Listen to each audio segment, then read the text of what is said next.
show us here locally in the community. Make sure y'all go check out Kneecap Body by Jeremy Kimball.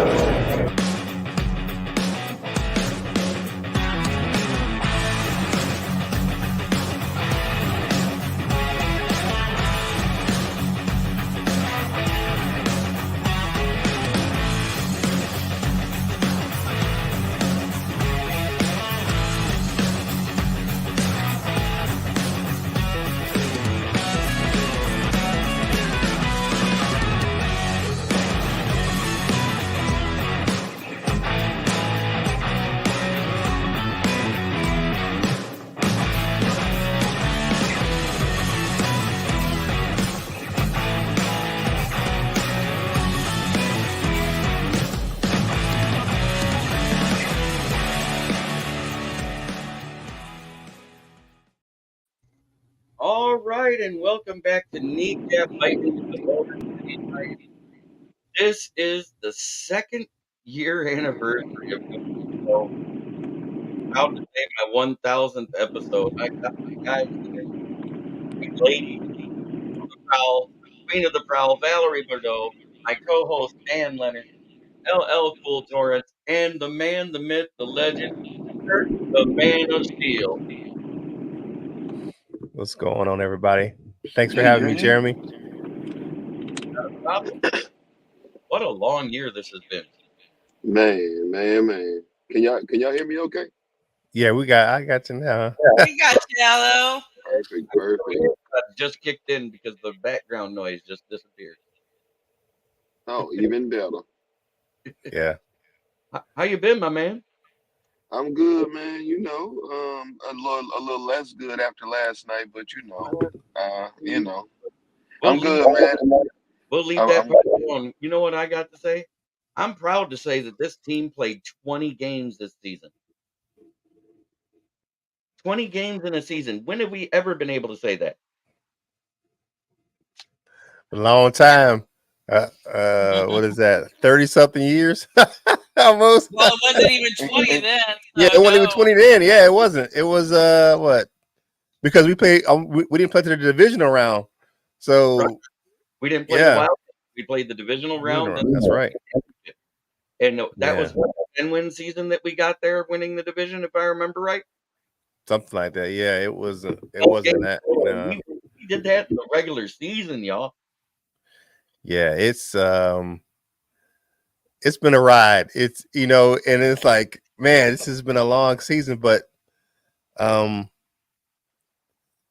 for me, I'm proud of the team. Everything didn't go. You can't get your dream every time, but to get to the NFC Championship game in year 3 of this regime is something awesome, and I'm happy that and it is how can I say it feels different than it did before because of the fact that we have such a young core. And we built to sustain this for a while, so we'll be back. There's no doubt that I think we'll be back, and we'll be back because the guys that are young, they're only going to get better, and they're already contributing to the team. So you look at like Gibbs and Laporta. I know Val is a Laporta supporter. It's just one of those things. Like these guys, look at Laporta's a second team All Pro. You got 5 All Pros on this team? 5 All Pros, 5 first team All Pro Bowlers, and 7 alternates. Was it? Yeah, something like that. It's ridiculous, man. Good so, let's see, good squad, man. 4 of those guys they're replacing are 49ers. So we got 4 more in. Yeah, it's been a wild ride. So I'm glad for it, though. Tribune, the paper that owns the Motor City Tribune that I write for, that is Scott Morganroth saying hello and congrats. I have sent you the link, Scott, so you and Candy can join us as well. And we've never had 2 rookies do something like this, and they balled out. And technically it's 4 if you look at the change when Campbell took over at middle linebacker once Barnes became Barnes again there for a minute. Campbell was doing real good at middle linebacker. I mean, yes, he's struggling a little bit with coverage, and that's learning game speed. He's a rookie. That's gonna happen. But he's definitely a better tackler than half of those guys we've seen. Are the rumors about Frank Ragnow contemplating retirement true? Uh, what I heard them talking about is they think he should consider retirement, not Frank Ragnow's considering retirement. I haven't heard that yet, but I'll look into it because I have not heard Frank say that at all. I haven't seen that in any of the coach I press. haven't seen that anywhere. I heard Mm-mm. that mentioned on 97 won the ticket, and those guys like to start rumors. It was Jeffrey Rieger, and I think we just had another join us. Oh, look at this. It is my publisher and his wife. It is Scott and Candy joining us. What's up there, Jeremy? How can I go ahead and not come on this thing, man? Hey, I appreciate it. He's a big reason why I've grown too.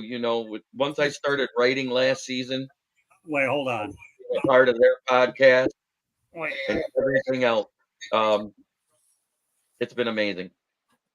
I didn't hear that because we had an echo in here. Is that the other phone?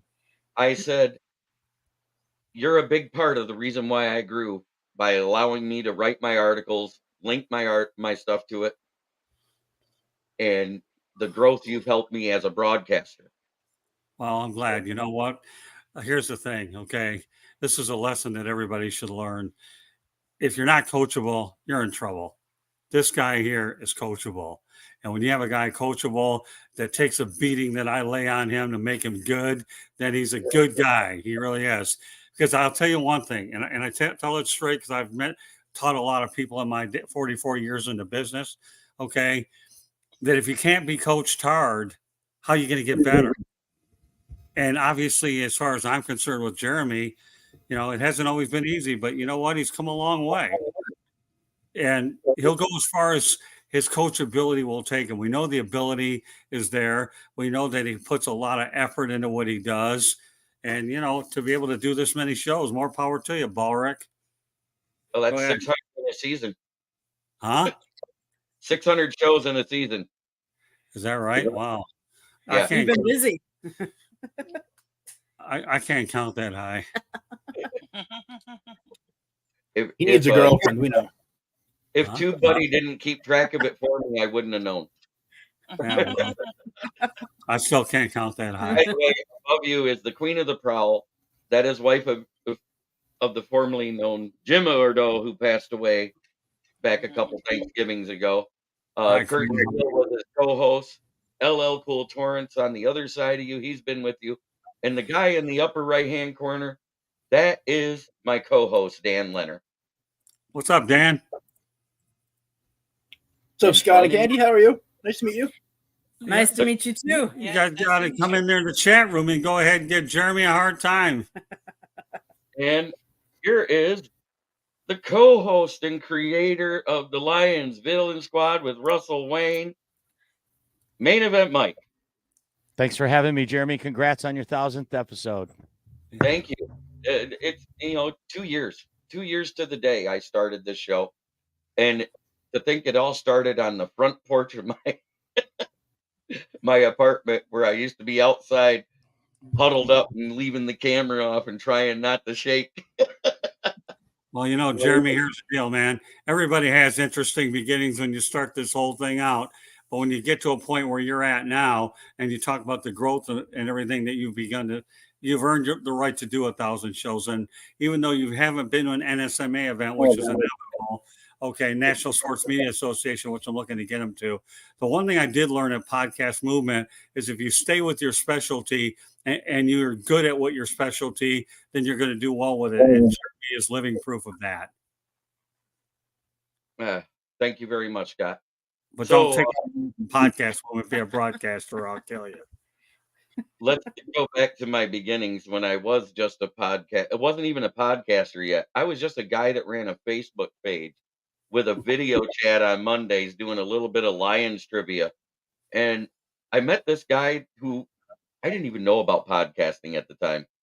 I met Jim Bordeaux, and he's sitting there listening to me rattle off these questions and stats during this little talk that we do for an hour every Monday. And he goes, "My God, you know more stats than I've forgotten in my lifetime. You want to be a part of my Free for All Friday?" Sure. And that was where I met these three wonderful people: LL Cool Torrance, Valerie, and Mhm. Kurt Steele.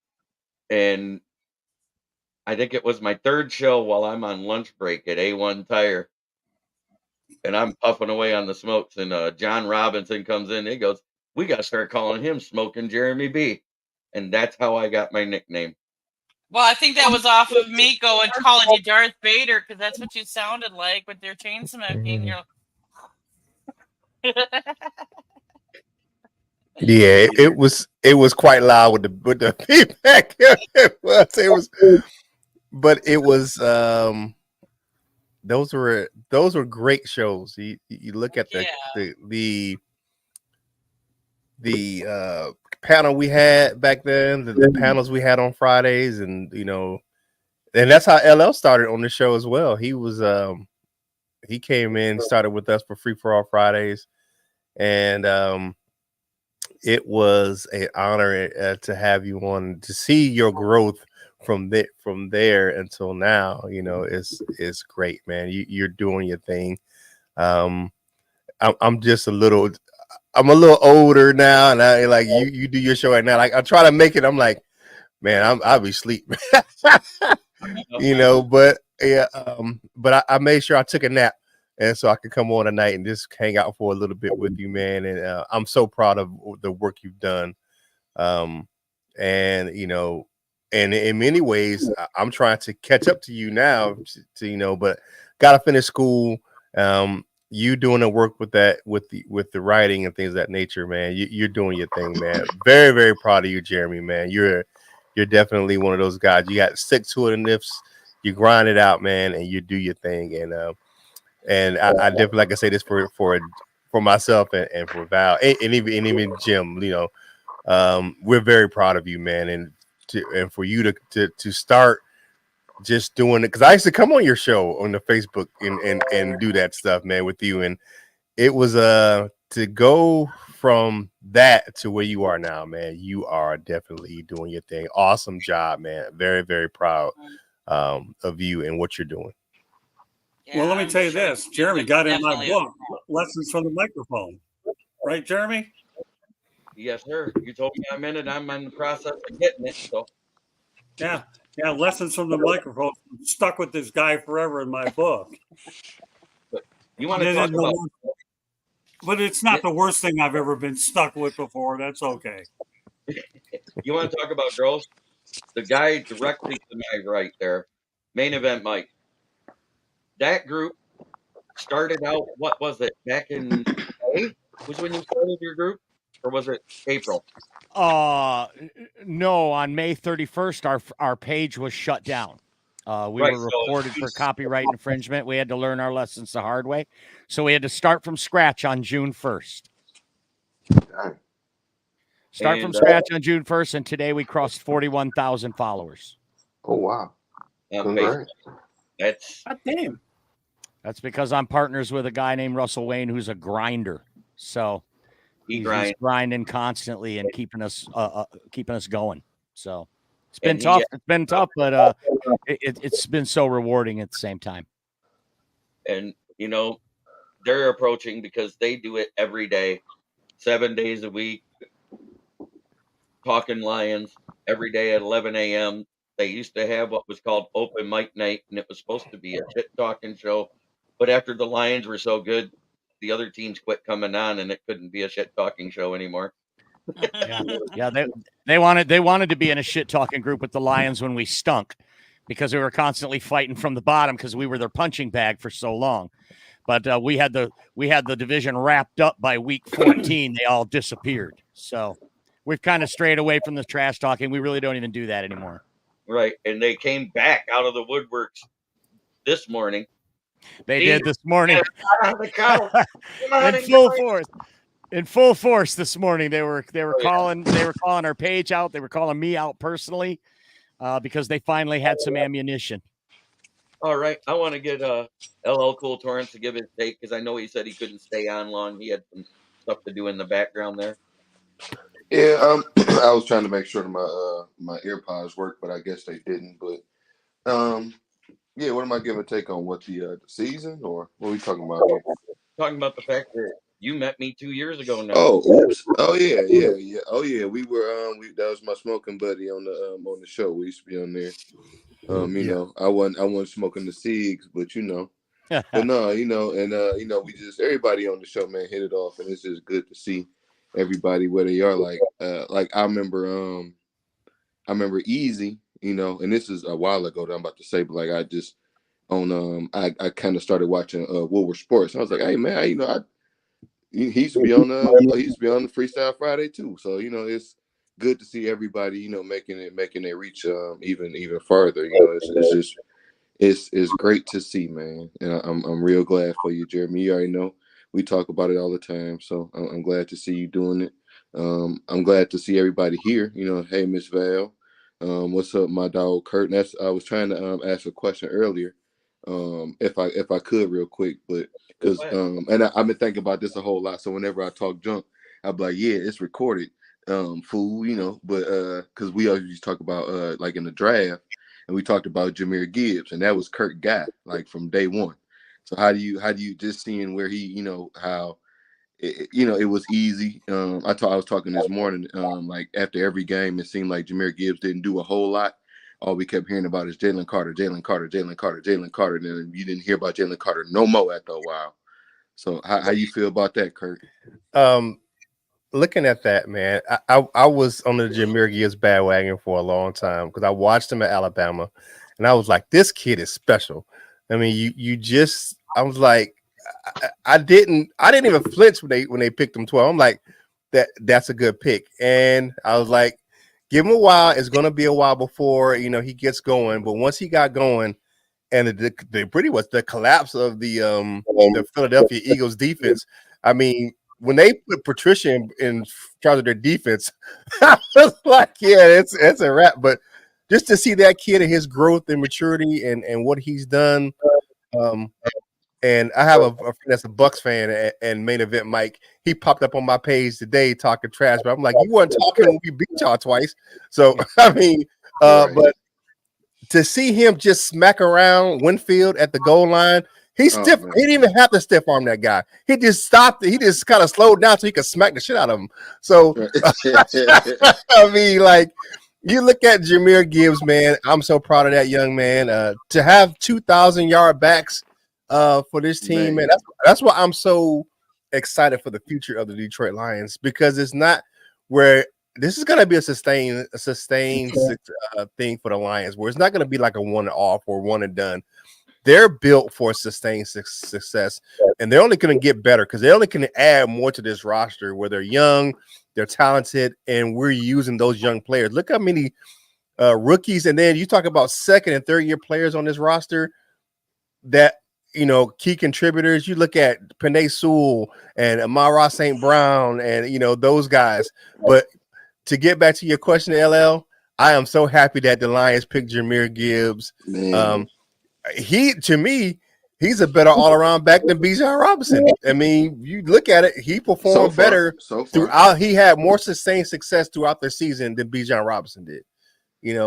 Now, is it Bijan's fault that he had a jackass of a coach of Arthur Smith? Absolutely not.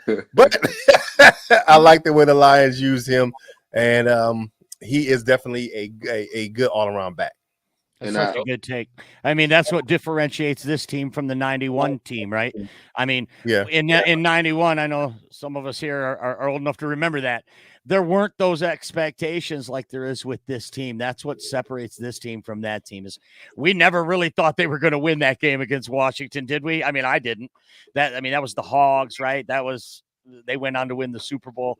This team, it feels like we will be back more than once.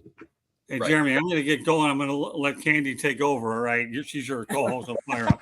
I just wanted to come here to support you. Hey, listen, I'm really proud of what you've done, And 1,000, that's a really great number. Our goal for you is 2,000. Keep up the good work, pal. I'm really proud of everything you've done as a journalist and a broadcaster. And you got. Thanks, buddy. Yeah, Jeremy, I gotta take off too, man. Nice meeting you, It's sir. an honor to be on, man.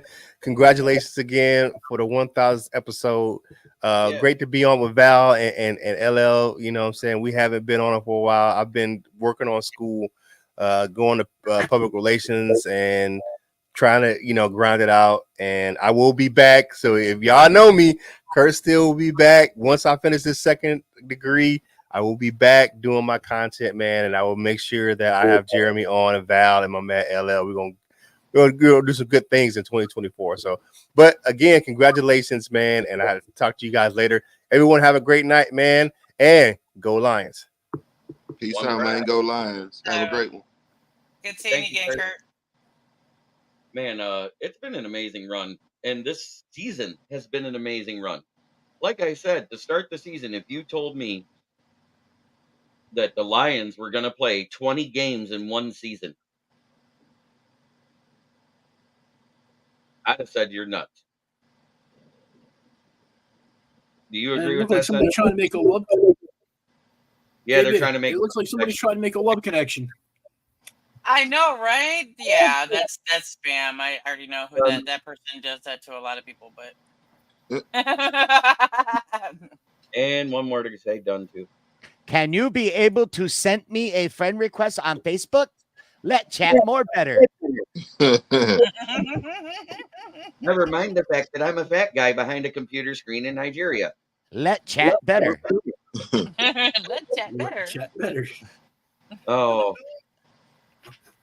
But I do have to give Jeremy a lot of credit. It's for someone who was on the Detroit Lions on the Prowl, to do 1,000 episodes is a hell of a lot of freaking work. You guys do have no clue that watch us how much intense work goes behind all of these shows. So I am so proud of you, Jeremy, and I'm sure that if Jim would be here today, that he's here with us in spirit, I suppose. But yeah, I know he would be totally proud of you. He'd still be fuming about yesterday, but man, oh man. I think I heard my headphones start buzzing when the loss started to look real. And I think I'm sure we all heard Jim about that time. I'm pretty sure we all heard him.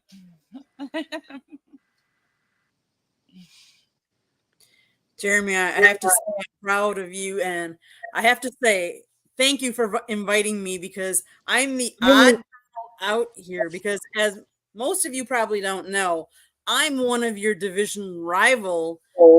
I'm a Packer backer. I'm from Wisconsin. So, oh wow.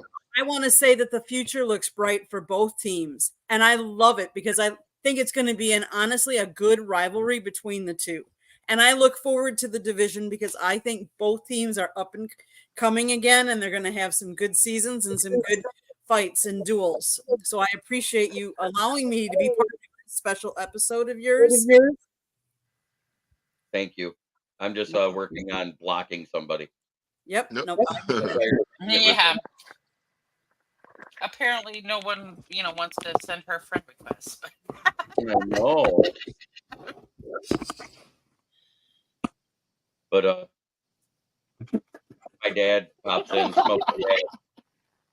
Motor City Village. I'm proud as a peacock. Oh, Robin, that's great. Robin, your Yeah. comments are great. Your comment is so great, Robin. That's your dad there, Jeremy? Yeah, that's my dad. Oh, that's awesome. That's awesome. Congrats for that.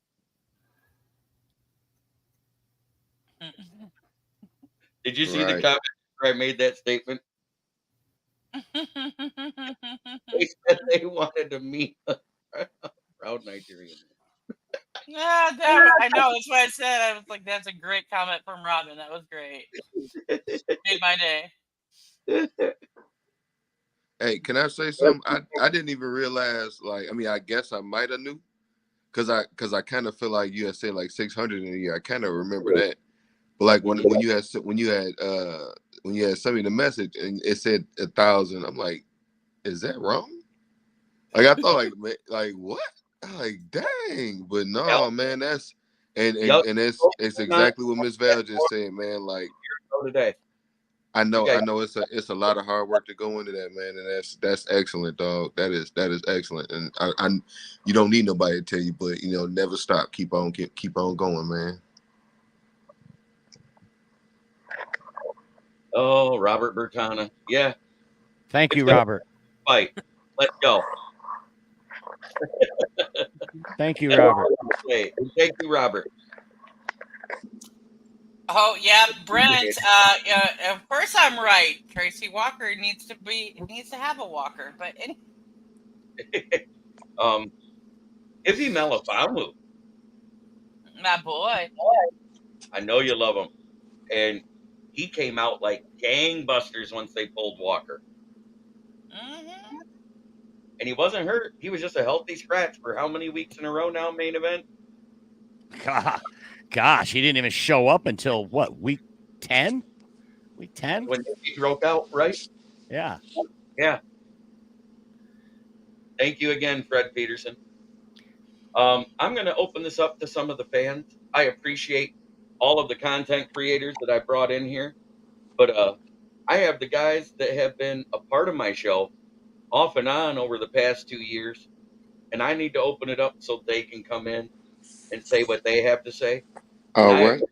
every single one of you, because you are a big part on why I'm here. And I've taken a little bit from everybody's game and added it to my own and turned it my way. Candy is also the editor in chief for the South Florida Tribune. So if you see those mistakes in my grammar and stuff, she missed them. Sorry, I try. I'm just playing. No, I've been doing better myself and my writing and paying more attention and proofreading a little more better because the annals of history sounds way better than the annals of history.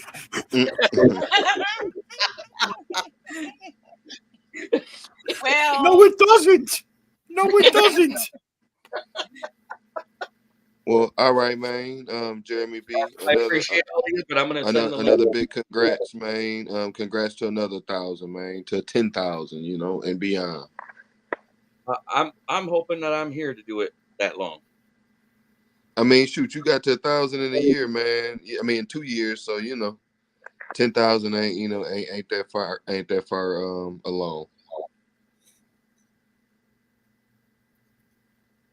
All right, peace out. I want to say thank you to Keegan and all them that have been sitting there waiting patiently to have their chance to hop in. They've been in the chat and they earned it. Jordan Davison is a Patriots fan who's been with me since day one. I've been on StreamYard and Restream, coming in on my Wednesday NFL show, which I ran kind of like Free for All Friday. I did that on purpose. I wanted a show that we can not just be a content creator and stick with other content creators. I wanted to bring regular fans talking about NFL news to broaden my horizon and broaden my audience. And it worked. I mean, what's crazy is I've got people from all over the world watching me, and it's amazing. I was looking at it. I mean, there's Will Vogel. You did it. And my You did dad. it. you did it. Yeah, you did it. Don't go Dora on me. Hopefully, I will be around when he makes 10,000. Dad, I hope Crazy you're Ken. around 100,000. Crazy Ken. If we just do 25 shows a day for the next year, we can make it. What your or mouth, Tasty J Glazer. And that's what my show is I believe in the freedom of speech. I made it an 18 and older show for a reason on YouTube because I wanted us to be able to express ourselves. If we're frustrated and want to get mad and say fuck it, you say fuck it.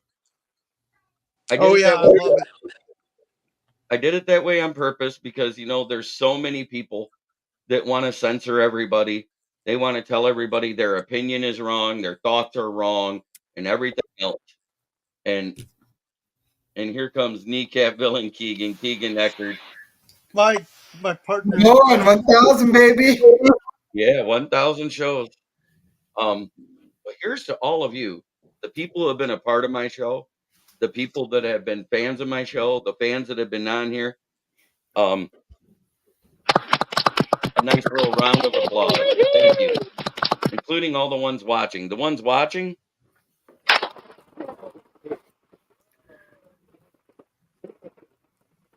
Oh, Facebook, YouTube, Twitter, eventually soon TikTok and Instagram, because we're going to hit everywhere. No, Jeremy, I think I started, I forget when exactly. I'm trying to think. I think it was a year and a half ago. It was shortly after Thanksgiving, if I remember right, because that was when something happened. I don't care what, but I said, you can come on my show on Wednesdays. And the next thing you know, you wanted to come on the show on Fridays. Next thing I know, you're popping in on Russell and Mike's show, and you're everywhere. And saying, I'm a Carolina Panthers fan, that I'm a Lions fan. And I think you need to drop the Carolina Panthers and just adopt the Lions because they're in a better place. Yeah, like Jeremy said, I said in the chat earlier, congratulations. You, Mike, Candy, Dan, the guys who, you, Mike, Candy, Dan, Scott, you Russell. guys are all mentors to me. Yes, my Panthers suck, but you guys embrace me as a Panther, and I've Yes. adopted the Lions fandom too. And I'm blessed to have known Jeremy, to been able to reach out to Main Event Mike and Russell Wayne to be on their show as well, and then to meet Dan, who was a great compliment for Jeremy yin and yang co-host thing, but I wouldn't have it any other way being on Wednesday and Fridays, because during the week I have no shows. I have no shows. I had no shows. I had one show on Sunday, but that's another story. And then Jeremy invited me. Now I'm on Wednesdays and Fridays on his show, and Jeremy can tell you I am so eager always to get that link, because I'm just always wired. I want to talk football. I want to talk football. I want to talk football. And I am forever grateful. He will message me if he's available for a show or not 2 weeks ahead of time. I don't think I'm going to be able to make it on February 14th. I was like, okay.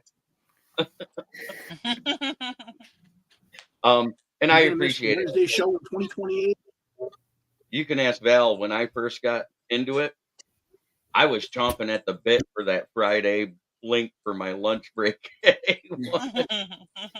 I'm always chomping on the bit to be on your shows. You know I am. I'm like, come on, where's the link? Where's the link? I'm Okay, always this third one in. Well, Free for All Friday was always off the wall, and you never knew who was going to get caught saying the wrong thing at the wrong time, and just yeah. And we're trying to force each other to say stuff we shouldn't be saying on the internet. So across the board, let's do one Lions topic since they brought it up, and it's been brought up in the chat, and it's nothing haterade wise. Okay. Our agent is Ryan Tolner, and he's looking for the best possible deal. In other words, Goff's not giving a hometown discount, people. He's looking for a bag. Are we ready to drop 50 million, 45 to 55 million on a quarterback? That's a big jump when you're considering what we have coming up as far as the big signings we need over the next couple of years. Are you For willing me, to? it's all going to depend on. I think Goff will. I think they will extend a contract with Goff, but this is all going to predicate on where Hendon Hooker is standing right now. And I think they might even make them wait till preseason to do it, because they're going to want Hendon Hooker play just to see how he looks. I think that's going to be a lot to it. And I've said this, and my Main Event didn't think about it till I said it. If they didn't want to start Hendon sooner, they could have left him on the NFI, and his rookie contract technically wouldn't start till next year. By activating him off the NFI, even though he didn't play, and they've had to put him on the injury report for this, that, or the other, or scratch him each game, that started his rookie clock this season, and it's a 4-year rookie clock. Mhm. And I think because Brad Holmes has been a part of Hendon Hooker's life since he was in the 8th grade when he was going to University of North Carolina, Greensboro, finishing up his master's degree while scouting the Southeastern Conference for the Rams. Exactly. So there's a lot more to it than everybody knows. You know what I'm saying? There's a lot more in the Mhm. background than what's out in the open.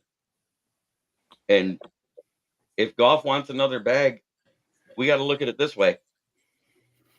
If they decide to deal him in the offseason, and I'm not saying they are, I'm not saying they're trading him, it saves the team $25 million in cap space, which with $58 million and $18 million goes to the rookie cap automatically off the top. That every team in the NFL spends $18 million on the rookie cap because that's non-negotiable in the CBA.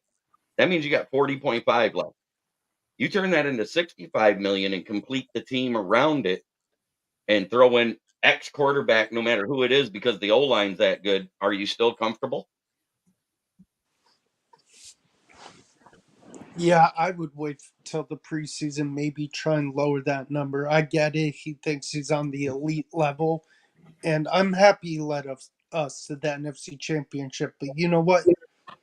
The team needs to think about it and not rush and make a decision. You've got time on your hands to think about what's the best number that saves you money that can bring him back, or you can just explore trade options. And like I said, this is all hypothetical, and the only reason why I'm bringing it up is because right now, Goff will probably never have any more trade value than what he has right now at 29 years old. Yeah. Oh yeah. This is his last big contract. He wants that bag, and his value's never been higher. Never. Yeah, this is all going to depend, I swear, on where Hendon Hooker stands physically towards the beginning of the year. Until then, it's not even. I mean, if he's not ready enough, then Goff will get that contract extension. The Lions will just go ahead and do that. I mean, why are you going to pass off a guy that you still need and who knows the team, and these guys are still working together? You know, pay the money.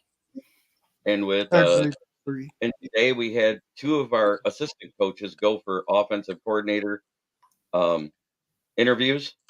We had Randall L go to the Bucks to interview for their offensive coordinator job, and we had Tanner Engstrom, the guy that was the passing game coordinator and supposed to be the next in line if Ben Johnson leave. He just went to the Patriots for an offensive coordinator interview today. And no, I don't know that they got the jobs. But if Ben Johnson gets a job, the rumor is he's taking Hank Fraley with him as OC.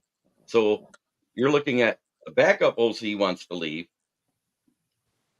The OC might get a head coaching job, and he's going to take the O-line coach. We're rebuilding the coaching staff from the I inside don't out. think any of them are leaving. I do not see any of them, of those guys, leaving.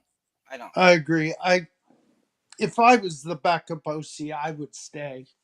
And I agree with Fred Peterson. I say give it a rest. We've got all season to make this decision with Goff, technically, because he's under contract another year. They could actually do the whole thing that Quezzy was refusing to do with Daniil Hunter. You're under contract. Play your contract. Earn your contract. Can I chime in on that one, Jeremy? Absolutely, main event. No, I love what you're saying there, and I agree. We've got Goff under contract for another year. We don't have to do anything. However, I mean, you can say what you want about the game yesterday, but it wasn't Goff's fault. Goff played outstanding.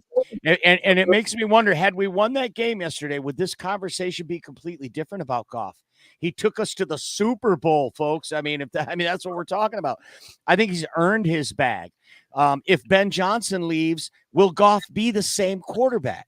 Since we know the Goffense was built around him by the two of them together. And do you want to pay him before you see if he's the real deal without Ben Johnson? So it's a real precarious position, but I think he's earned an extension. He's earned to be paid in the top 10 quarterbacks. Currently, he's 16th highest paid quarterback in the league. After he took the Rams to the Super Bowl, he became the highest paid quarterback in the league back then. And he's still only 29 years old. So Hendon Hooker sitting on the bench, I don't think there's any pressure there. He's a third-round pick. If he never sees the field, it's not that big of a loss. He was a third-round draft pick. Okay, we've got a quarterback that can take us to the Super Bowl right now. If he had a defense, we'd already be in the Super Bowl. And he'd be getting his bag, no questions asked. Here's another thing. If you do extend Goff, you can kick some of that contract down the road and reduce the cap hit for next year, which we're already got 58 million. We could even free up another 15 to 20 million dollars by extending Goff, and we can afford a big free agent or something like that. So I think it makes sense to give Goff the money before the preseason. Get it done. You've got some big contracts to get out of the way. You got to get Amon-Ra St. Brown paid, no doubt about that. You got to pay Penei Sewell next year. You've got Graham Glasgow, like one of the viewers put in there. I mean, that's a huge, I think we need to sign him. Jonah Jackson, you've got some people you've got to get back. CJ Gardner-Johnson, yeah, Jonah Jackson, he might not be one, but you've got to ask yourself and cross those bridges. And I think that signing Goff only makes that easier, not harder. When's Hutch's payday? Not This this is year, only his next second year. year. This is only his second year. He's got 2 more Oh, years. Yeah, He's got 2 more years. That's what I was thinking.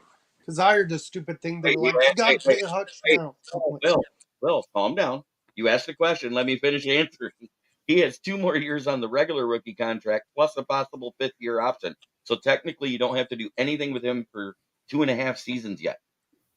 And you could franchise Goff, too. For 2 years, you can franchise tag him. We don't have to do anything for 3 years, and then Hendon Hooker should be ready to go, you would think. He'll be almost 30. Also, we can wait on Penei because he has his 5th-year option too. Well, Hendon Hooker turns 26 next year, then 27. Good call. Good call, Keegan. Yep. If you push off Penei Sewell, though, that just means you're going to pay him more, though.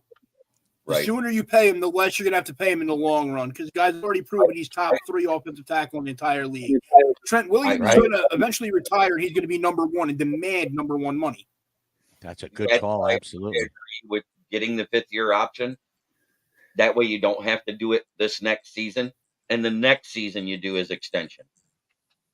You just keep them under that cheaper contract as long as you can without franchise tagging them, because we see the great ones that get franchise tagged, they normally don't stay with their teams. True. I think Dan's got a great point there, though, with Penei Sewell. He's an all-pro right now, so you can justify paying him good, but he'll be considerably cheaper than if 2 more years from now. For sure, you dig your well when you know before you're thirsty, right? So you take care of him now. You've got big free agents. You got big rookie class to pay coming up after that as well. So Brad Holmes done such a great job drafting, but the bill's going to come due. Right. I mean, I think everybody here, we all trust him, right? I mean, we trust him. That's the one thing none of us have questioned.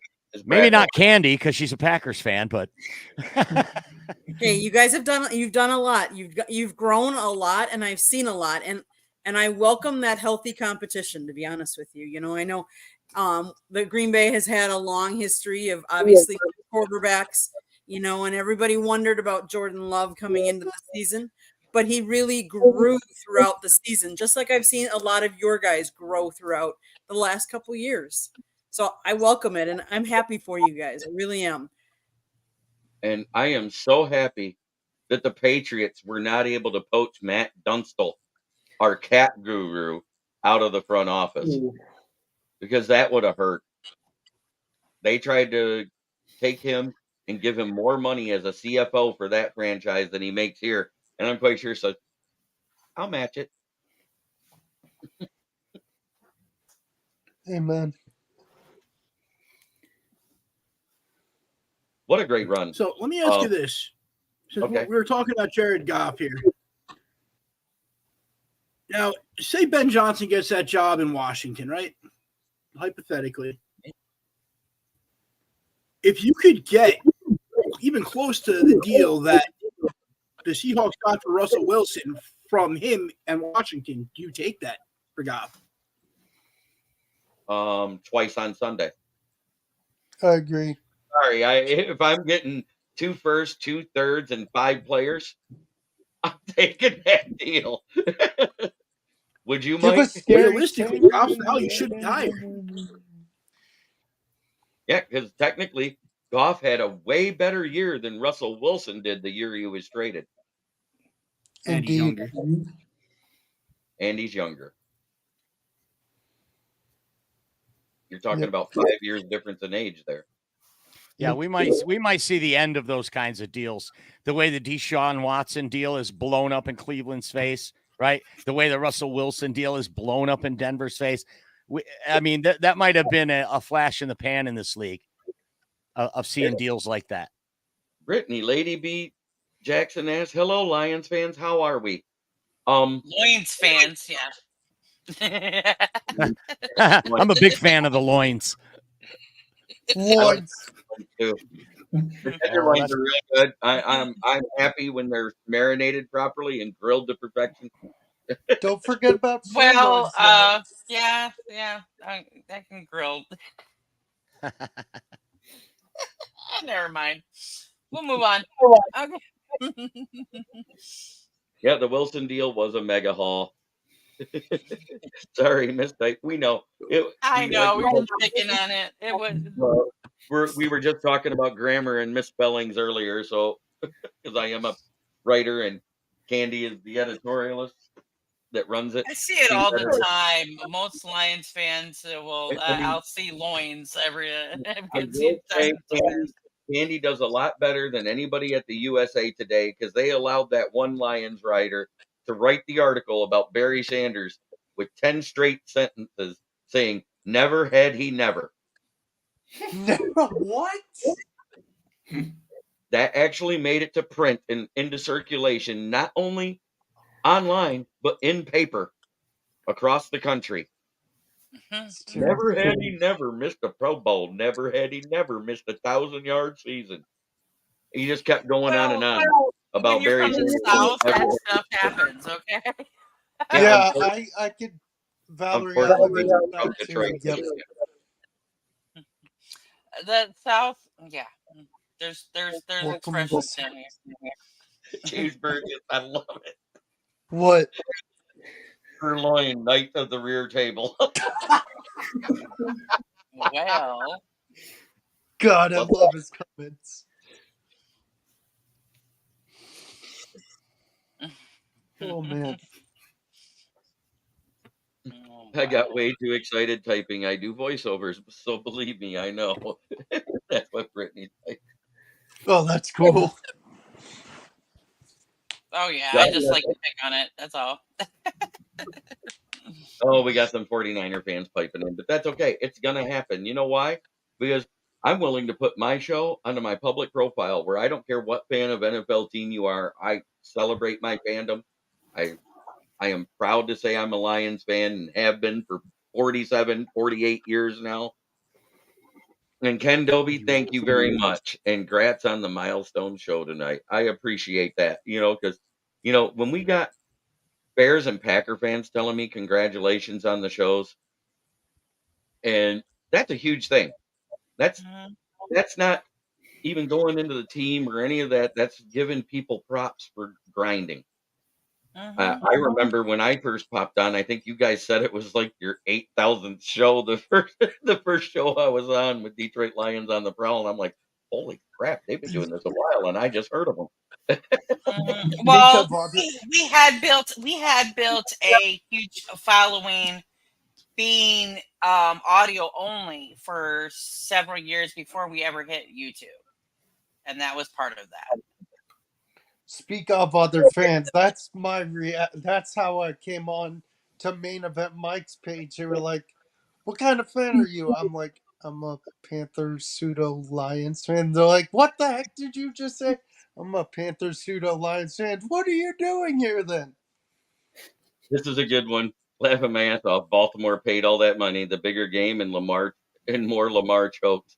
Oh, you know, I'm gonna say it now. I put it into print a couple times on comments I've made. I'm still wondering how these 4 quarterbacks are not the same guy.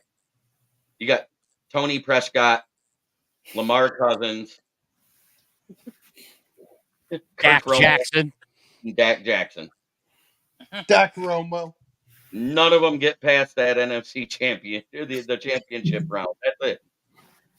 Oh, here he comes, Mr. Bear fan Ken Doby. Ken. Hey, good evening. Hey, I just wanted to come on real quick, and I said in the comments, but Jeremy, hey, 1,000 shows, congrats, man. That's a lot of grinding. That's a lot of hard work, man. And you guys and you top it off, you had a phenomenal football season to boot. So I'm happy to see things go well for you. Happy you had a great season. Something to look forward to next year. But yeah, good job, man. Just good job. I appreciate it, Ken. And for the Lions fans, I just need to ask, because it's the only talking I'm going to do on the whole show. How'd that 85-inch screen look in the basement we installed last year? Well, look, I got to talk to Main Event Mike because he left beer stands all over the place. And then he left something else. I'm not sure what it is in the fridge. I think it was mom's spaghetti, but I don't know. We need to upgrade too. See, because he bought you said 85 to a Bears fan, and that just triggered him. I know. I got triggered for 06 is my trigger because Lovie Smith single-handedly lost that game, but that's another story. Hey, you look at you guys had a great season. I said it this morning with Russell. Share our pain. At least you didn't lose to a division rival in the NFC Championship game. They have to watch them win the Super Bowl. And what made that season even worse was we let them in the dang playoffs by letting them win in the final week of the regular season. So it's the NFL. It's the NFL. It's how it goes, man. But great season. Yesterday was a heck of a game. I haven't seen a game like that in a while.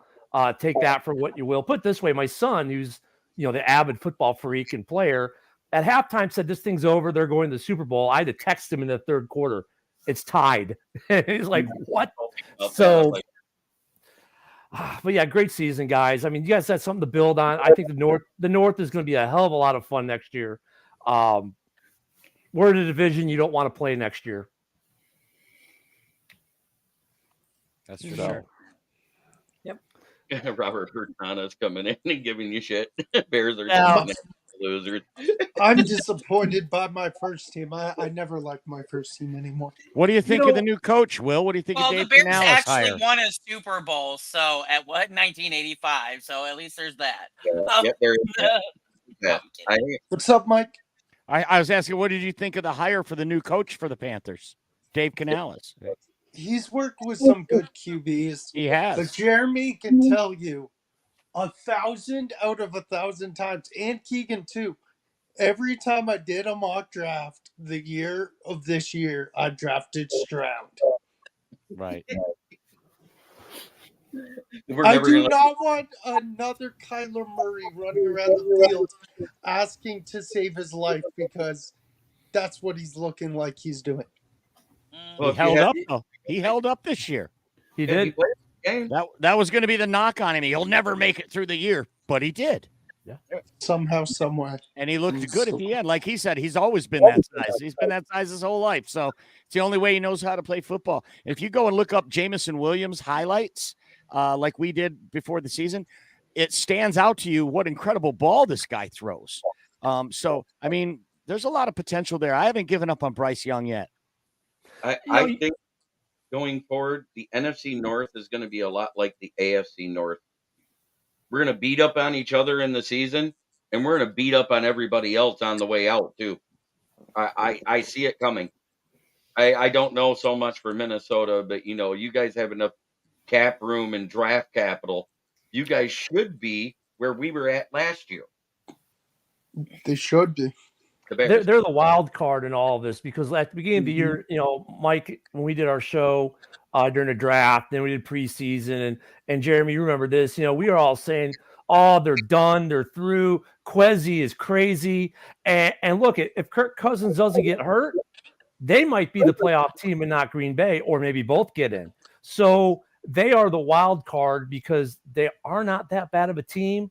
They're in a self-imposed quarterback quandary, which makes me go, what quarterback contract? We just pay Kirk because he's been worth the money every year you've had him. But I don't get it why teams and quarterbacks have this love-hate. I want to get rid of you. Oh, I miss you. Oh, I want the next shiny guy. Like, with you guys talking about Goff possibilities for trades and get Hooker in here. Why? Goff just got you the NFC Championship game. He didn't cost you the game.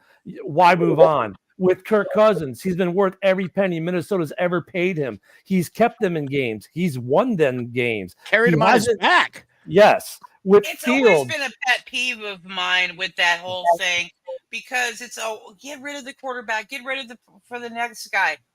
Don't keep the guy you got that's good, and why are you looking for continuity the next is important. object?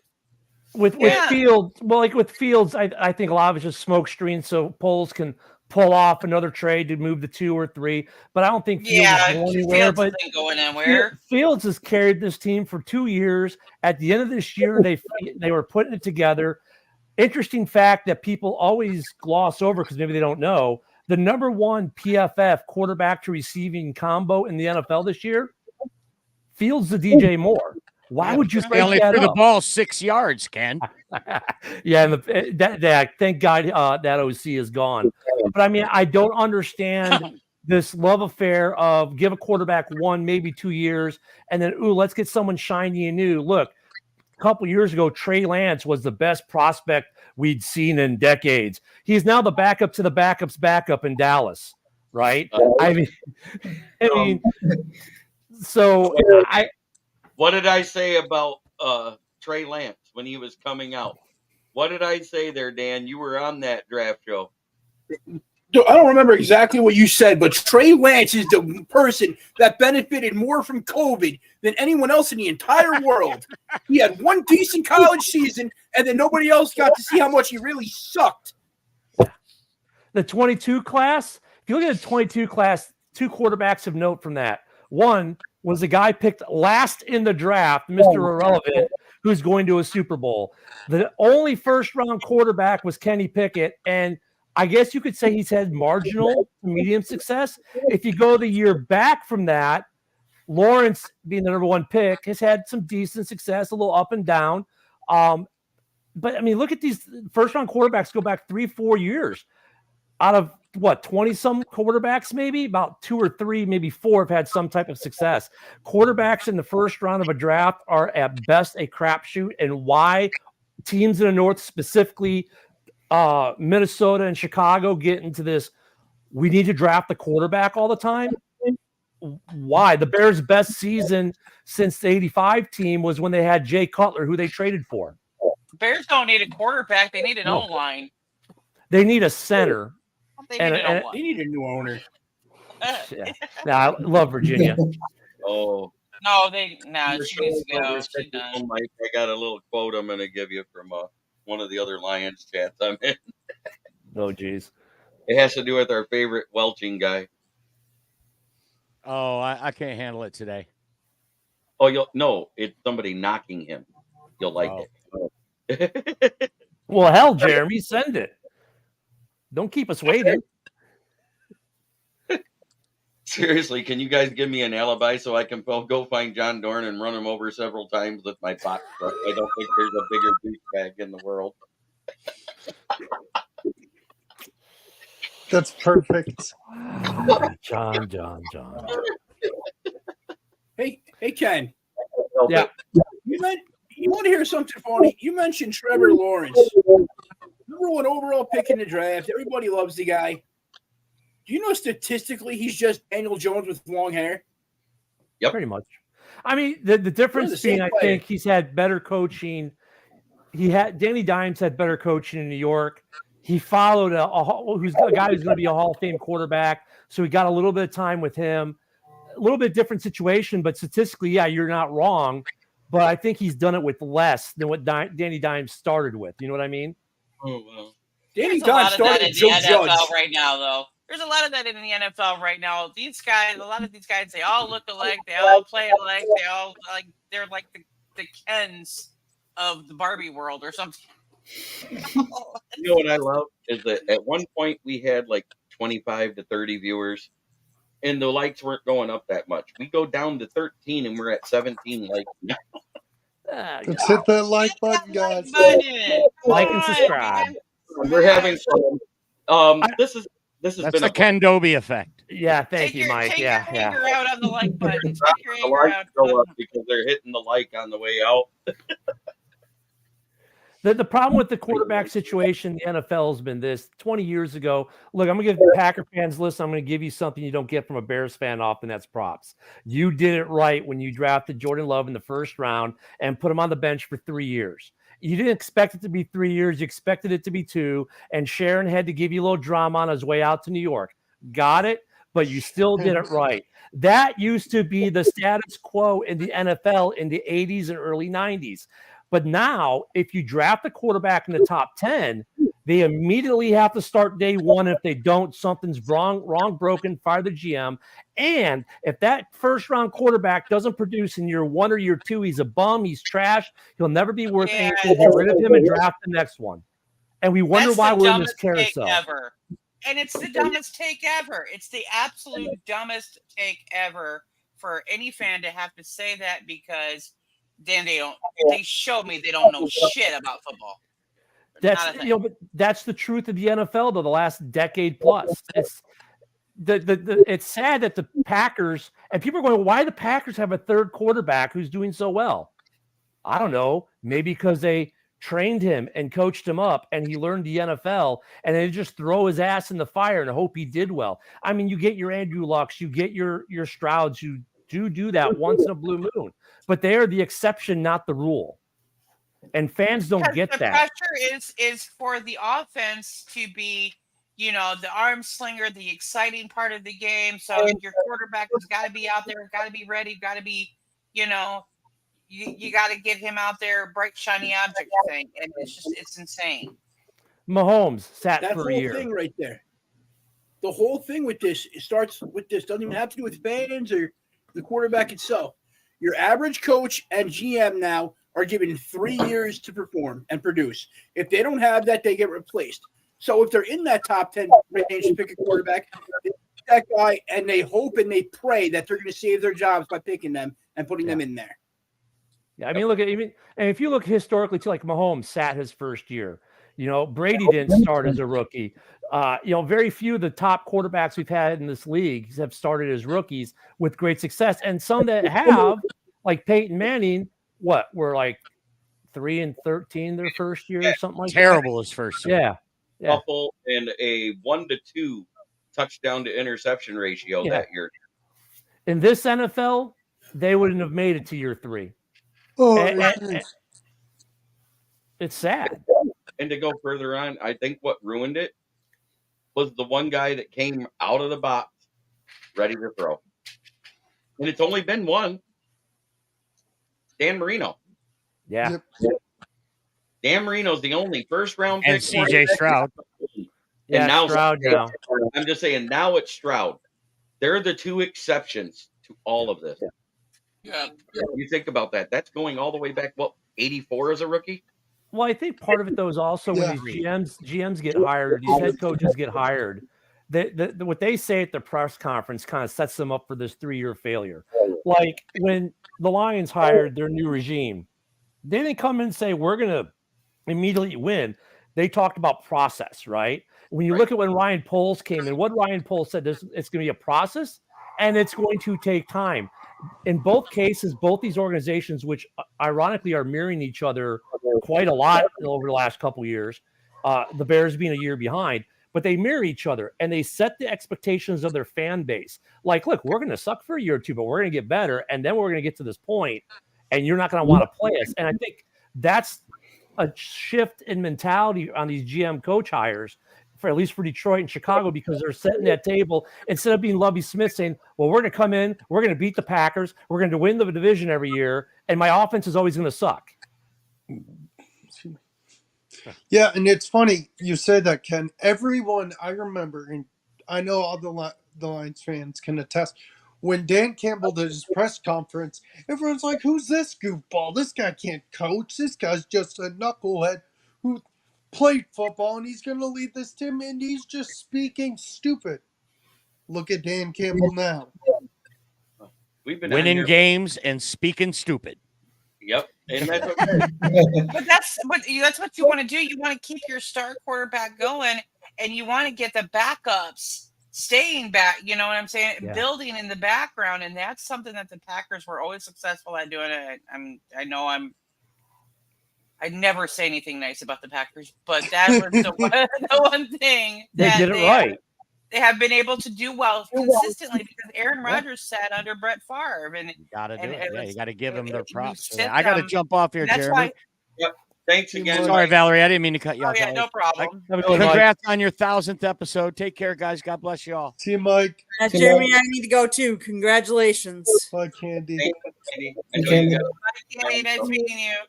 Nice meeting all of you. Thank you. But yeah, that's why I don't want to see Hendon Hooker right off the bat. Keep Jared Goff around for another year. And Jeremy, you know what? You know what, Jeremy? What's the best case scenario for you is you end up trading Hooker in 2 or 3 years because you still have Goff and he's killing it, a la kind of like what they were able to do in New England with Brady and get rid of Garoppolo that way, and and let him go have a career elsewhere. I mean, if you can do that, that's not bad too. I don't think Lions fans don't need to be pushing to see Hendon Hooker.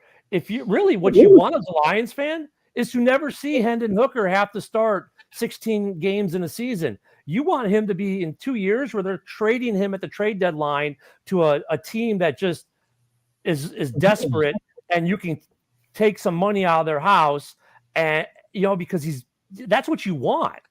Like, I want the Bears to keep Badgett, but I want them to be able to trade Badgett in 2 years for like a second and third round pick or something like that, because Fields is killing it, and we know he's going to be here for another 5 years. You know what I mean? The problem with that, though, is this. Take it from a guy that's team overpaid a fucking quarterback. It hampers what your team can do. Well, but I was not a fan of putting Fields out there right away either. That was the biggest mistake the Bears made, is putting Fields out there right off the bat. Letting Trubisky walk when you guys were successful with him was the biggest mistake. Well, that's because it was, that was Nagy saying it's him, not me. Well, we all know it was Nagy. Yeah, we all know it was Nagy. Nagy was the man behind the mirror in the Wizard of Oz. He was, And Trubisky got ruined in Chicago. He had a little resurgence in Buffalo, and then he went to Pittsburgh, and it wasn't like he did bad, but because of all the negativity that flew out of Chicago with him, it was his leash was so short. But Trubisky, whenever was a terrible quarterback, he had some really good strengths. Chicago, look, we've ruined quarterbacks. We ruined Rex Grossman. Lovie Smith ruined Rex Grossman's career during the Super Bowl. We all watched it live on national TV. Nagy only had 3 trick plays. By the time he played them the first season, everybody had his number. There was nothing Trubisky was going to be able to do because he wasn't coached right. Well, in 2019, they said, you must be statue. You cannot move. I mean, you will not throw to tight end. We will not run the ball. I mean, it was like, Jesus, Nagy, you went from like all-inspiring plays, doing all kinds of Santa's sleigh and crazy crap Willy Wonka and all that other crap. So stand in the pocket. Just a second. I'm going to lead something here because somebody said, don't you mean Dan Gamble blowing games? Come on. No, actually, if you look at the numbers statistically, on 4th and 3 or less, the Lions converted 81% of them all season. On games outside where the kicker had to kick from 45 plus yards, the kicker that we have on the team is less than 61% accurate. Which are you doing? 81% success or 86% success or 61% success? I'm going with the 86. Amen. Yeah, and you know what? Look at that aggressive type of play is what got you to the game. You live by the sword, you die by the sword. The only thing where I think Campbell screwed up was maybe you go for kick the field goal, then go for the onside kick and give yourself more time. Because if they had kicked it with 1:50 left and you don't get the onside kick, but you have 3 timeouts, now you can still maybe force them to give you the ball back on a stop. But other than that, I don't blame Campbell for any of that because that's what got you there. And it wasn't Campbell that lost you the game. It wasn't the fumble. Dude, your defense violated ballerinas in the backfield. Yes. It was, their defense in the first 2 playoff games were bend, don't break. That's why Matt Stafford walked his happy ass down to the red zone and then hit a brick wall. Well, San Francisco walked down to the red zone and said, "Hey, CMC, you got us?" And he said, "Yeah, I got you, no sweat," and literally walked into the end zone. That was the difference in the game. Yeah, why did that D-bag to the chat? Your defense blows the 17-point lead. Yeah, I just ignore it. Yeah, we like some of our Packer fan trash talkers there because look at we can go to town on those two, and I could very easily, especially John, Robert a little bit. But I say that the 4 drops for first downs on 3rd and 4th downs that killed you too. In the 3rd quarter was the killers. But on that too, 2 of those throws, Goff got rushed, so that affects the play, especially on timing, because now the ball's either a smidge early, smidge different. Also when you've got the defensive player on the receiver, that causes issues. So it wasn't one of them was a straight drop in your gut. You look at that's like Mooney in the end zone in Cleveland. You should have caught it. The other 3, you can kind of say, well, there were some mitigating factors, but yeah, you catch any one of those, and it's a whole different game. Right, because then you're extending the drive. Dropped and smiled. Yeah, the 2 that were dropped on 4th down, specifically by Josh Reynolds, when he's smiling, walking to the sideline after he drops a pass, I'm not happy with that. Hey, did he dye his hair purple today? I'm just wondering because he pulled a Megan Rapone. And I'm wondering if he was just like, after she missed the penalty kick in the World Cup, she was laughing. I'm just wondering if he was doing the same thing today, No, he had a red clown nose on him. and hey, for the Packers, for John, because I'll address John. Yes, Nagy was coach of the year in 2018. I mean, they went from worst to first, went to the playoffs. So I get, everyone in the NFL made a mistake on that one because the next year he went from best coach in the NFL to the worst in 1 year. It was his ego did this, right? And then he sucked.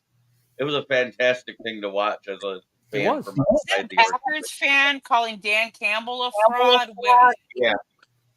Wait, how did the Packers land? Wait a minute. Okay, look, guys, you got to understand, this is John Dorn. This is what he does, and I enjoy John. I like John, but this is what he does.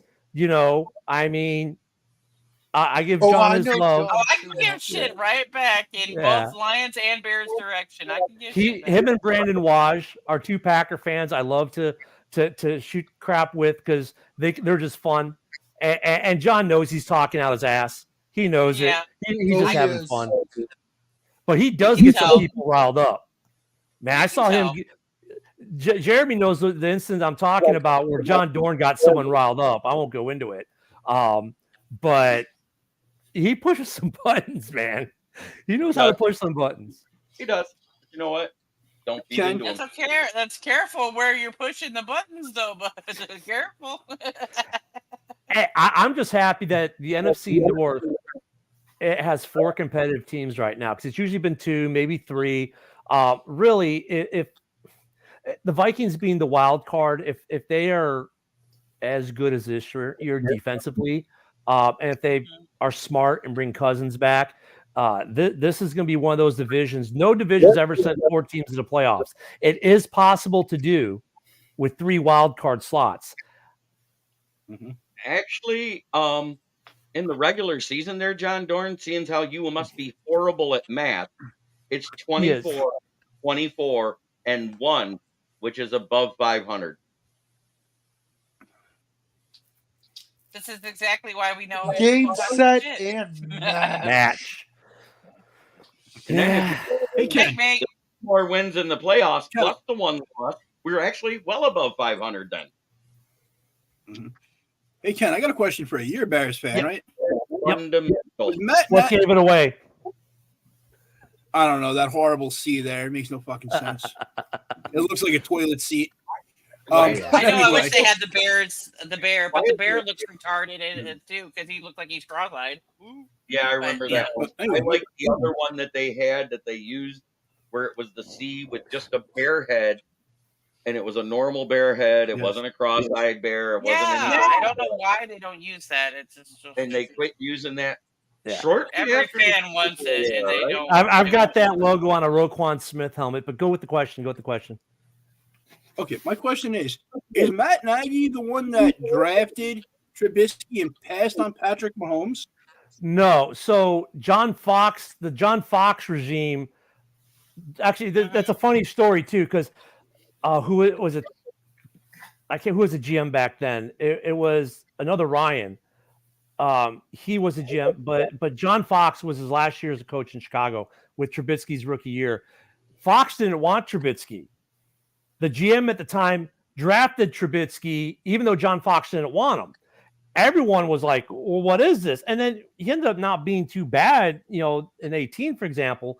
But the idea was to not play him his rookie year. Well, they did.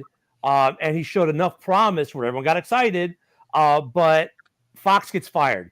Then they bring in Nagy for 18, the guru of Patrick Mahomes. And they have a great season, coach of the year. But then Nagy goes, well, I'm going to make you a pocket guy. Well, then Nagy gets fired after he drafts Fields. So he has Fields for year one. Once again, just like John Fox, we're not going to play him this year. He's going to sit. Well, week 5 or 6 happens, and now he's in for basically the rest of the season. Nagy gets fired. Now bring in Eberflus. So you can see the cycle too. That's why I want us to stick with Fields. We need to break that cycle. Right? Because here's what's going to happen. The Bears draft Caleb. What's going to happen is the Bears are going to be worse next year. They're not going to win as many games because they'll probably get set back a little bit. So then they're going to fire Eberflus and they're going to hire Bill Belichick because he still will be looking for a job. And they'll hire Belichick, and then Belichick will be like, well, I want my own quarterback, and we're going to be doing the same thing over. So it's just stupid the way it's worked in Chicago lately. Ryan Pace. Yeah, Ryan Pace. Pace drafted Trubisky, and Fox was like, it came out later. Fox didn't want him. Fox, he didn't want Mahomes either. He wanted Deshaun Watson. So kind of happy we escaped that dumpster fire of because look, we just had that Sam Hurd guy, whatever, got the cocaine deal guy. We signed from the Cowboys, and we released him. He got kingpin drug deal charges in Texas. I think he's about ready to do life. But John Fox didn't want Trubisky. I think he wanted Watson, and Pace just said, "No, this is my guy. I'm gonna sell the farm to move up one spot to take a guy that no one else wants." And then Fox gets fired. It was insane. But yeah. Well, that being said, go ahead. Finish your thought there. Oh, it's funny. I'm getting a kick out of all the Fields comments in there. I'm like, wow, you guys are really stressed out about a guy who supposedly sucks. I mean, you just keep going with it. Why are you so upset? Well, you know what the funny thing is, and Jeremy's probably seen this a ton, and it's, Fields is not good in Chicago. They need to get rid of him and move on. I think he should go to Atlanta. Yeah. If they trade him to Atlanta is going to be awesome next year if they get Fields and they have Bijan. Oh, yeah. Oh, hey, they'll make this. What about this great trade proposal to the Raiders? Yeah, the Raiders will be really good with him and Devontae. It's like, wait a minute. He's hot garbage, but the second he goes to the Raiders or to Atlanta or to one of these other teams or the Giants, he's going to win a division. But yeah, so I mean, I take time to pay the sponsors, but everybody's fake sponsor that everybody in this room loves right now, it's FTP. No, it's not the florist. Who is it, guys? Fuck the Packers. Fuck the Packers. Fuck the Packers. FTP every day, all day. And that being said, they're It's not just on Fridays anymore. They were sitting on the couch with the Bears and Vikings fans 1 week before the Lions, baby. And that's what Yoda says. Much butter I sent in you. Try like bitch you should. That's Hey, exactly what some of them are doing in the chat. But I was saying that's what some of the Lions fans were doing this morning, though, too. Like, yeah. I didn't. oh, it was rigged, it was fixed, they cheated. Yeah, Okay. I didn't do that. No, the Lions choked in the third quarter, and that's all we can say. What else was, you know, what was great about this run? An OnlyFans girl in front of a basketball team that was sweaty. But anyway, you know what was great about your guys' run? I think I heard the number today. 35,000 people paid $20 a pop to sit in Ford Field and watch the game. That is freaking awesome. Ford Field was sold out. That being The said, Packers own all the teams that and that's why they're sitting on the couch. But with the without and now we're all sitting on the couch to watch the Pro Bowl and the Super Bowl together. It doesn't matter. the Super Bowl, no one wants. The Super Bowl, no one wanted to see, especially not Baltimore. Yeah. Well, fun fact for Packer fans: Rex Grossman has as many NFC Championship rings as Aaron Rodgers. What? Go sexy Rexy. Yeah.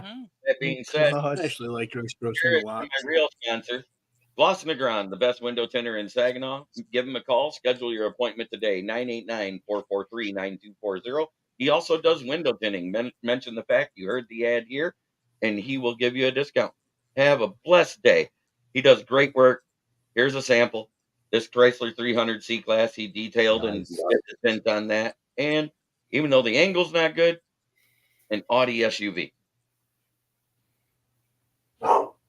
You know, living where I live, that's a must. Go. I'll take one of each, please. No, okay.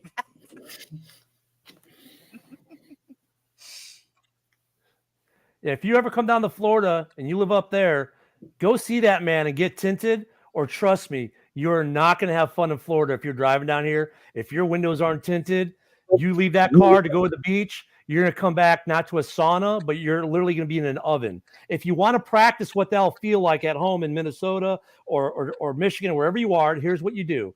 Preheat your oven to 350 degrees. When it gets to 350, open the door, take a fan, blow the heat in you, and sprinkle sand. That's what will happen if you don't go see that guy and get your windows tinted before you come to Florida. That, or you'll wear shorts and accidentally sit down on your leather seat and peel 10 layers of skin right off. Yes. When you stand up. You'll have new seat covers. Or especially if you come down to Texas where I'm at and it's 114 degrees. Mm-hmm. I lived in Tampa for 2 years, so I know. That being said, thank you everybody for coming on. Thank you everybody in the chat, even the Packer fans, because that meant that they're giving some content to hear. And we got Steve is real, a Packer fan who's been real. He cheered for us. He hated the fact that we lost the way we did.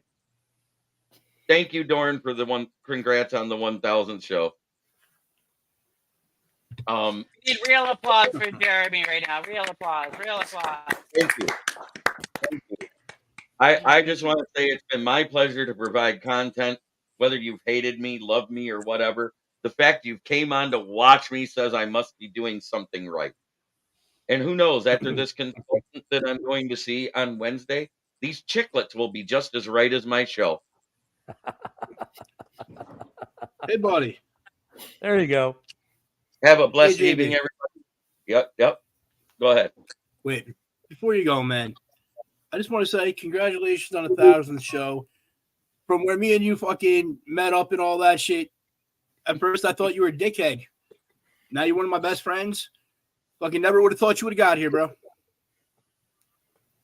No, I didn't think I was going to get here either because, I was kind of dejected after that first year with We Are Lions Nation. Things went south. It didn't work out. I decided I took a month off. I left at the very last play of the game in December. I didn't even watch the last 2 games with him. He can vouch for this. And then I got that itch. And I said, well, I'm halfway there. I've got half the name right in the title of my Facebook page because I started the Facebook page with Dan Campbell. And it was growing faster than than any of the YouTube shit I had done with anybody other than Detroit Lions on the Prowl that was established. Mm-hmm. So I said, screw it. I'm starting it here. YouTube's hard to grow. It is. It is. And the fact that I'm sitting at 373 on my second anniversary, when the first time Val came on, and that wasn't at the 1 year, I think it was just before the draft when you popped in on the Macapalooza that I did. Mhm. And I think I had 20 subscribers, and every single one of them commented. And most of them are still here commenting on every show today. Those are the guys that I would like everyone here to give a round of applause to. Yeah. You got James Burgess, Dale, King SJ, Brian Roy, also known as Brian Three Cushion now, because he found out I'm a pool player, so he changed Three his Cushion. on Gmail to be Three Cushion. Smoking Dad. I can't ask Love that for a guy. better dad to have supported me the entire time, who taught me how to be a Lions fan when I was 5 years old, and then took me to my first game, October 2nd, 1982, which is a key point in Lions history, because that was the game where running backs weren't allowed to kick to get a first down anymore because of Billy Sims, which is what cemented my fanhood. And then 40 years to the day later, and I didn't even realize it till I looked at the date on the ticket. I took my dad to his first game at Ford Field Oh to watch yeah. That was lose to the Seahawks. Yeah, But that you know was what? so cool though. And my dad bought the same jersey I'm wearing, and you want to know what's crazy about that? It's a Hutchinson jersey. My dad, in the entire time of his fandom, had never bought a jersey with somebody else's name on the back of it at that point. He played baseball, softball, coached softball. So every time there was a jersey with it, it had his name on the back. That should say something about how special my dad thinks Aiden Hutchinson is. Your dad's phenomenal. And he was actually alive and listening on the radio when the Lions won their last world championship. Love your dad, Jeremy. Your James dad's Burgess, awesome. Steve Miserak's light beer pull trick shot is still one of the best commercials ever. You're right. And they don't make beer commercials like that anymore. They don't have any content or concept or good writing anymore. You know who does though? State Farm. Everyone does. Tell me those Andy Reid commercials aren't awesome. Why don't you tell me again with those nuggies? That's probably my favorite one. My favorite one is when they call him into Andy Reid's office to tell him he's the most valuable bundler, and he goes, "You mean the MVP?" And then he pulls down the strings. Oh, yeah. this? And then throws it out of his pocket. Yeah, Andy Reid. I love ever since he started doing the commercials, they've gotten better. Since the 90s, 80s, 90s, early 2000s, sport athlete commercials have sucked until now. You know what was actually a really funny commercial was the Peyton Manning Sprint commercial with the flip phone. He's like, he had a fake mustache. He's like, you can watch guys like Peyton Manning. He seems like a good quarterback. Yeah. But that being said, I'm going to end this show the same way I have ended every show for 2 straight years. Try every day to be a better person than you were the day before, because that's the only way to make the world a better place. It starts in here. If we don't do that, we cannot make the world a better place. It's by being a better person. I'm not saying that those of us that are of opposing teams have to quit shit talking, because that's like telling people they can't wipe when they go to the bathroom. Love everybody. Much love to everybody. You can say fool's gold, whatever. We went further than the Packers this year, so suck Yeah, I know. Sure, butt hurt. It's okay. I love it. I want to say thank you to Kurt, Main Event Mike, LL Cool Torrance, and all you guys that came in here, Scott and Candy, Ken Dobie, a Bears fan coming in to congratulate me live on the show is amazing. And it warms my heart to get the congratulations even from an opponent. Queen of the Prowl was originally a Bears fan until she met Jim. Well, I was adopted. I'm a dual athlete here. You're You're just the female version of Will. You're the dual fan. You're Bears and Lions, which is crazy because it's the same division. Whereas Will is Panthers and Lions, and that's kind of crazy still because it's the same conference. They're So two cats. And to quote my dad that he used to tell me when I was a teenager, and God, Dad, don't hate me. A big a big cat may scratch you, but a little pussy never hurt anybody. The Panthers, the little pussy said. So have a great evening, everybody. I want to leave on a good note. Thank you so much for joining. And tomorrow I'll do the actual post game show where I'll go over the numbers. I'll go over the stat. We'll do all that good stuff. This was about the 1000th episode. This was about fandom and saying thank you to you fans and allowing everybody that's ever been a part of anything with me to say their piece here. That's what this was. Real quick, one last thing. Sure. You know what? When JB came up, when said about the comments, all those commenters, I started as a commenter. I started last year as a commentator, and then halfway through, JB and Somebody farted. I don't know. My chair. It's my electric chair. I got an electric recliner. What can I say? I was like, wow. That's the sound of the Packers' hopes and dreams. Hear the Packers' hopes and dreams. Damn, John Dorn, what are you doing? John Dorn, get off the air. Jesus, John. Sorry. What'd you do? Move to Florida, John? Because I can hear you. They're all the way there.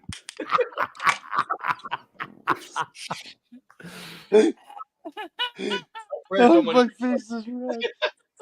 Didn't realize the new Mike was going to pick the chair up that good. Sorry, guys. Keegan's exactly right. When he first started, he was a commenter. And he started commenting all the time. And then one day he asked me for a link. I brought him in, and I was like, man, this kid actually does have a little something on the ball. He's not like most of the kids his age. Same with Will Vogel. I said, they're not mentally challenged, and they have a little common sense. I can let them on. A little bit mentally challenged. Ever since Okay. I found his channel on Facebook, and ever since then, things just clicked. Like you're great. I agree with JB's. I agree with JB's topics and opinions, and ever since then, I actually grew from commenter to being on screen, and that's all thanks to JB. And I'm happy that you get to 1,000, and congrats, JB. Keegan has been watching me since the very beginning. He used to be a commenter like James Burgess and Dale. John Robinson still comes in, but not as often. I know he's older, and I think he lives on the west coast of Michigan, if I remember right, out close to where you and Jim were from. Isn't that right, Val? I think so. Somewhere nearby there. You guys were Grand Rapids. I think he was or on the coast. You know what I'm saying? Yeah. But it's been an amazing run, and I don't plan on stopping anytime soon. I will give the Lions news as unobjectively as I can. I will offer my opinions, whether people want them or not. And what's funny is a lot of the predictions, and Ken's been there when I've said these predictions for the past 2 years on what the Lions will do. And he can vouch that I've been about 95% right, because it's about reading into the coach speak. Our coaches are so transparent, they don't lie to us. It's not like it has been with a lot of other franchises where you listen to them speak and they go, yeah, they're not doing that. You haven't heard that out of these guys' mouths, and you won't. They accept their responsibility for what they've done. When they've made mistakes, they go back and they say, yeah, maybe I should have did it different, but I didn't, and it's over. Let's move on and learn from it. And like I said, at 4th or 3 and less, 86% versus a 61% chance in an outdoor field goal with an 8-mile-an-hour wind, I'm taking the 86% chance. Hey, JB, do you know what the humidity was too at that moment in time? I probably look it up for exact humidity, but 7 to 8 miles per hour don't sound like a lot. But when you're talking about football, kicked on an arc, which means it's flying so softer usually than a thrown football, it's going to move more. Jeremy, we were both actually pretty good on this year, but you definitely, look at you talk football, and that's what with all the people that we deal with and all the shows, we talk football, and I think if fans remember, if you look at football objectively, leave your homerism out of it for a moment. It's okay to bring them in. It's okay to be a homer now and then. It is. You got to love your team. You still got to do that once in a while, but you talk football and you look at it objectively and you said, hey, look, my team is realistically that, but X, Y, and Z could happen. And you put it out there. And that's the reason why you do well, why you're at show 1000, why you're going to be at show 2000 and 3000, while we're going to bring you on the Roku with us for some guest spots. Cause I don't know if you heard the news yet, but we're on Roku now for Hal's Hall Report 2 nights a week. Bill the Packer Fan Frozen Tundra, they're on 2 nights a week. That's why we'll ask guys like you to come on our show on Roku, which now is not just nationwide, but worldwide, and bring you on because you talk football. Like I said, I have 5 people that watch from Singapore. Yeah. What the hell? They got to be like military or something. I don't know. I got 10 more cable in Singapore. If you're in Singapore, we did have someone from Detroit Lions on the Prowl that was from the Philippines, I think. Yeah, so yeah. When we do the Bears games, we get Bears games. We get from Italy, Cancun, all over the U.S. and a lot of military. But if they're in the Philippines, they might be on leave, but they're not there doing anything you want to know about. Right. Well, I said Philippines, and it's in that area. There are diehard Lions fans over there too. Yeah. So. Ryan Roy did some work over in the Philippines and South Korea here. He commented. I remember that. He would say, "I can't." And sometimes he would comment after the shows because he wouldn't be awake when we went live. So, and that takes a lot of gumption to still follow your podcaster, broadcaster, whatever you want to call it, and go back and watch the shows just to make a comment to let them know you watched. Really does. All those Singapore ones explain where those all that spam's coming from. Those aren't Nigerian men. Those are the guys from Singapore in the chat. Oh, is that what it is? When they say you chat me more better, that's all I know. You chat me more better. $5. You chat me more better. $5. Anything you want. Anything. Anything? You get butt chin Padawan? What a great movie. Yeah, that's Will's new nickname, courtesy of Pasty J Glazer, Dan Leonard here.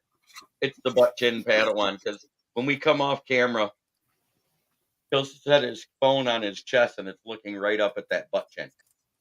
Hey, Will, you know what? It just looks like an electrician's ass crack. Will, you know what movie we were quoting there with the everything? You know what movie that was, right? I'm pretty okay. sure. Good. See, look I love this, JB, because we did the same thing. We had a guy who was a commenter that we brought on this year, Bear Fan Mike, right? So, Will, I get it. Look at Bear Fan Mike didn't even know what the 46 defense was because he was born after the 85 Super Bowl. So here's born in 94. Exactly. So here's your homework, and you'll understand why some of us older folks were laughing with the $5 anything. Go watch Full Metal Jacket. You'll thank us later. Here's a better line from the same movie. You hear the zipper in the background. No, not too buku.